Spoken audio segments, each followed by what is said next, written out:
Morning, Shenango Valley. Good morning, Sharon. Good morning, Mercer County. We're here because we want to make some good trouble. We just recognized the organizer of this event, Miss Paglia, Rhonda Paglia, the co-host, Audrey Couch, my friend, sister, and co-laborer in the ministry, Pastor Tiffany Holden, and other clergy that are present. To Miss Maggie Kelso, the organizer of the newly found Young Democrat. You know, I don't really have a whole lot to say behind some of the things that have already been done, and to Mr. Michael Key, Secretary of the Pennsylvania Department Party of the Black Caucus from Erie, PA.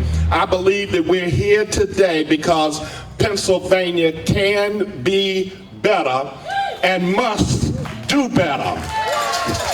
Look, we can no better honor the legacy of Congressman John Lewis than by being here today making good trouble. We must continue to stand up and step up and speak up concerning the injustices of this nation, being a voice for the vulnerable and voting for the change that we all desire. We must get off our seats of complacency and challenge our political officials at the local, state, and federal levels of government. We must support the organizers of events like today, not only to honor the legacy of Congressman Lewis, but also to keep the dream alive for a more perfect union. The prophet Isaiah spoke boldly during his day because God consistently calls his people to protect and care for the vulnerable. Somebody gotta care. Hey, somebody has to care. Isaiah 1:17 says it like this: learn to do good, seek justice, defend the oppressed, and take up the cause of the fatherless and plead the case of the widow. Look, we must evaluate our actions and society's decisions based on their impact on the poor, their impact on the disabled and the marginalized, not just their benefits for the wealthy and the powerful. There's a key truth that all of us can embrace this morning, and I hope you can take it with you, that justice requires intentional action. Justice is not optional. Justice is not a political issue. It is a gospel mandate. Justice is something we must learn and pursue. Again, listen to the text. It says, learn to do right. That means that you have to be willing to be taught that what I already know might not be the best thing to know. There are some people who have differences of opinion, and just because it's different don't make it deficient. It just means it's different. And so we got to learn to do right. Learn to do right. That means putting aside some prejudices and some preconceived agendas so that we can do right. Because justice is not natural, it's learned. The next thing it says is to seek justice. We must actively pursue fairness for all people. For all people. For all people. Defend the oppressed. Protection is non-negotiable. That's not something that you vote in and out. It's not negotiable. We have to stand for those who can't stand for themselves. We got to plead the case of the orphan and the widow because advocates are voiceless. And I'm glad to see as many as we have here today, because these words from Isaiah are as true today as they were when they were written 2,700 years ago. Look, John Lewis' concept of good trouble represented his philosophy of purposeful, nonviolent activism that challenged unjust systems to create positive change. The phrase encapsulates the idea that in the pursuit of justice, individuals must sometimes disrupt the status quo, challenge unjust systems, and confront discrimination, even if it means breaking unjust laws or facing personal risk.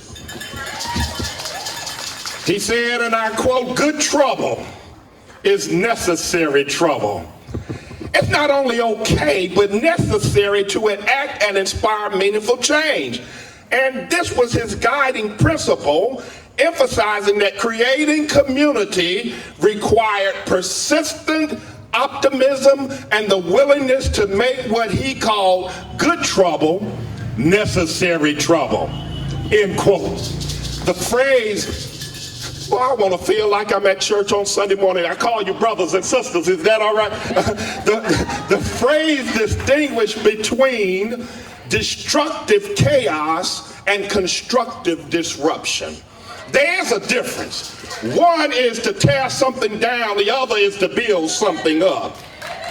Lewis saw good trouble as a call to action to current and future generations to not settle for the status quo, but to stir up an unrest that doesn't destroy but creates a more perfect union.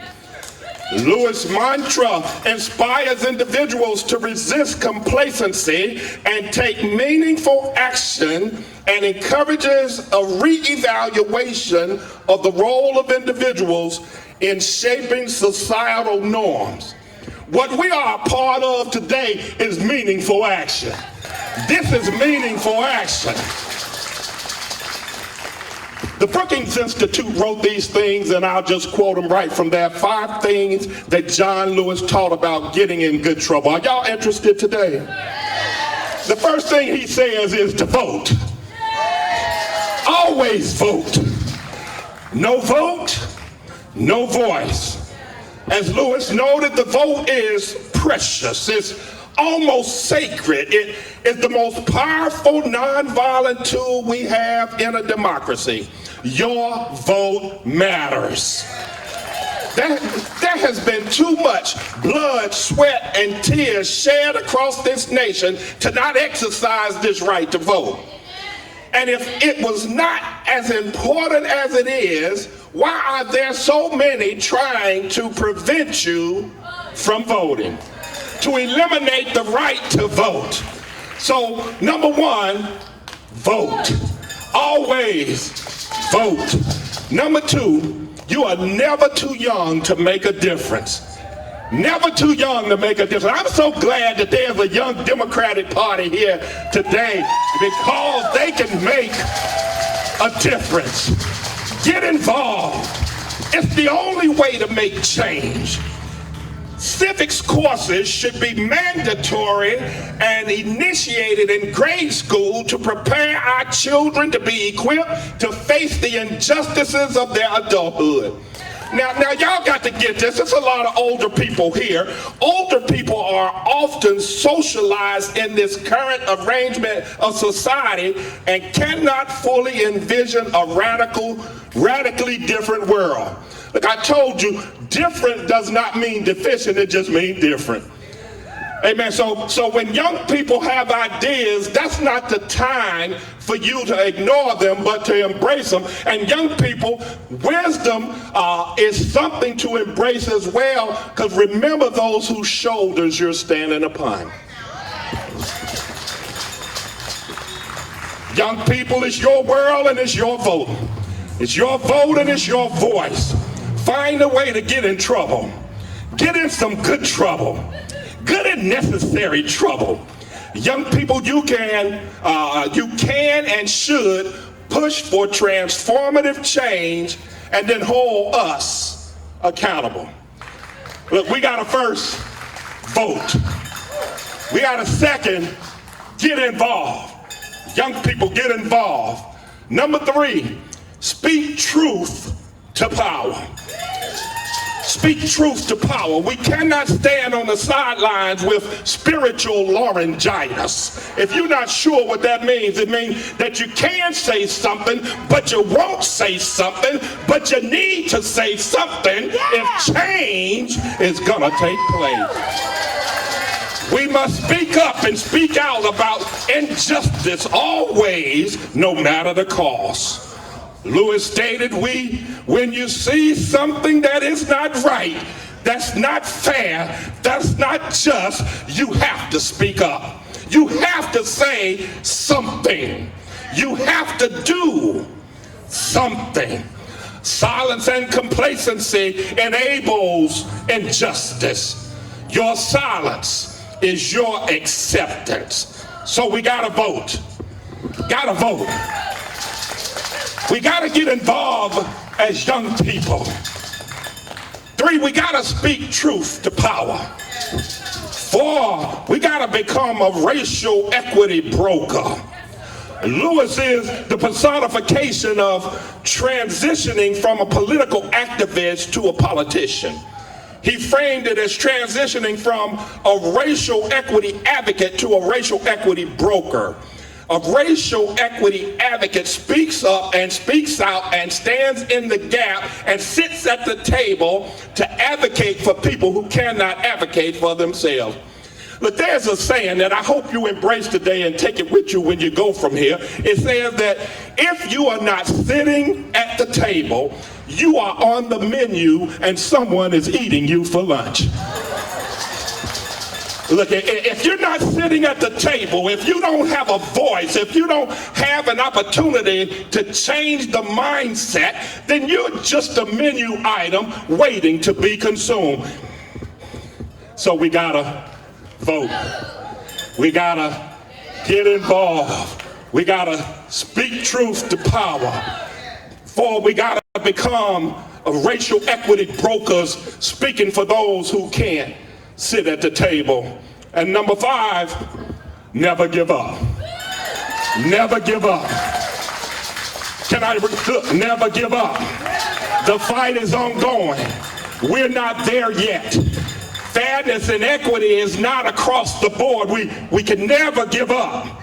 Lewis taught us persistence. He taught us that when a person has transformative ideas, they should not taper those ideas. Instead, they should push those ideas until others get on board. Young Democrats, don't give up, don't give in, don't give out, don't give over. Push until somebody hears what you got to say. Simply because change is slow, get this, because change is slow does not mean change agents have to move slowly towards it. Just keep pushing. Just keep pushing. Lewis was a lightning bolt for equity, social change, and social justice. We must continue his legacy, never forget history, pursue equity, and get in good trouble. Listen, I'm almost done. Making good trouble is not just a slogan. It's not a slogan, it's a moral imperative. In a time of heightened division and uncertainty, Lewis' words remind us that democracy requires active participation. It requires courage. It requires a willingness to challenge injustice wherever it appears. Now more than ever, Americans are called to get in good trouble, to speak out, to organize, and to act for the soul of this nation.